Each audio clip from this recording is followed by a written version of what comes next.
In the busy town in the heart of Africa, there was a famous food stand that everyone talked about. It was run by a woman named Madam Ngozi.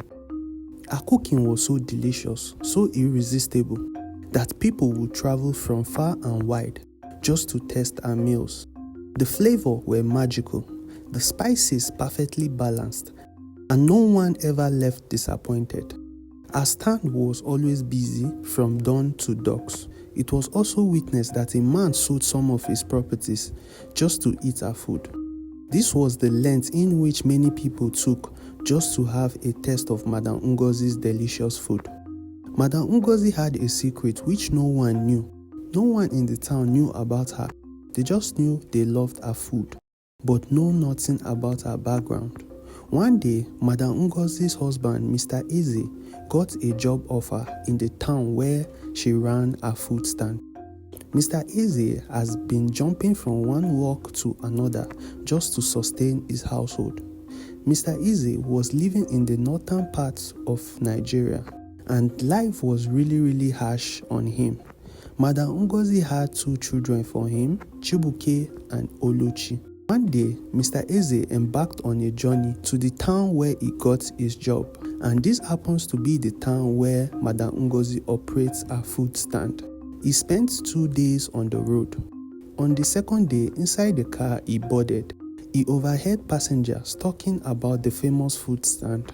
On touching the town, he felt really hungry, and after hearing about the famous food stand everyone talked about, he decided to visit it. As Mr. Eze approached the stand, he felt a strange chill. Something seemed off, but he couldn't place it. He stood in line, waiting patiently as the people around him chatted excitedly about the food they are about to buy. When he finally reached the front of the line, there behind the counter was Madam Ngozi. She was stirring a pot, serving food, and smiling at customers just as she used to. She looked exactly the same as she did before she died. She had died 15 years ago, leaving her husband with 2 kids, Chibuke and Oluchi.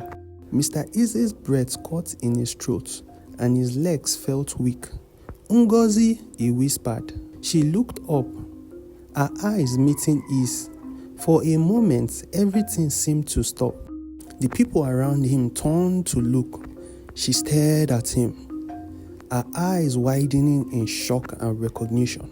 Mr. Eze screamed her name, and the crowd gasped, murmuring in confusion. "That's my wife," he shouted. "She died 15 years ago." The customers, now realizing they had been eating food prepared by a ghost, froze in terror. Madam Ngozi's eyes widened further, and she knew her secret was out. Without a word, she began to fade, becoming transparent until she vanished into the air. The customers screamed, their voices filling the air with panic. They scattered, abandoning the plates and bowl, running as fast as they could. Mr. Eze stood there in shock. The love of his life, the woman he had buried, had been here all along, cooking, serving, living among the living, as though she were one of them. As the realization set in, fear took over, and he too found himself running, his heart pounding in terror. As the townspeople fled, they could still hear the faint sound of Madam Ngozi's voice calling out from the darkness, "Come back, come back." The following day, the food stand was abandoned. The townspeople avoided it, whispering amongst themselves about the ghost cook. No one dared to go near it, not even during the day. Children would dare each other to approach the stand at night, but none had the courage to get too close.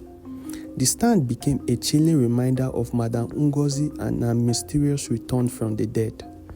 The story took another twist when the townspeople discovered Madam Ngozi had remarried.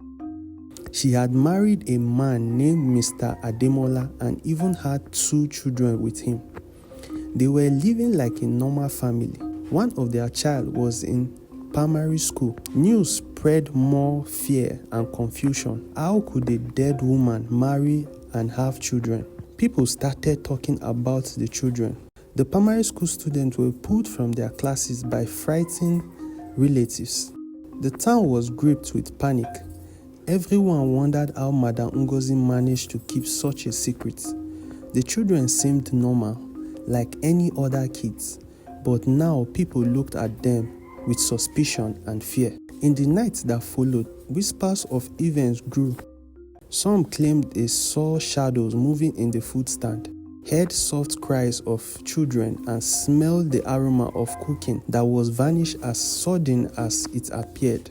The king and elders of the town gathered to discuss what to do. They decided to perform a cleansing ritual to rid the town of Madam Ngozi's ghost. The ritual was conducted with much ceremony, involving prayers, chants, and burning of incense. Despite the ritual, on certain nights, the smell of Madam Ngozi's cooking would return.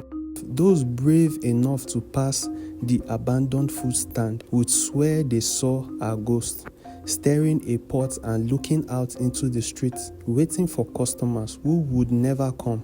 The story of Madam Ngozi became a legend, passed down from generation to generation. The townspeople learned to live with the story, a tale of love, loss, and bond that even death couldn't break. And so the memory of Madam Ngozi and her ghostly food stand would never be forgotten in the fabric of the town's history.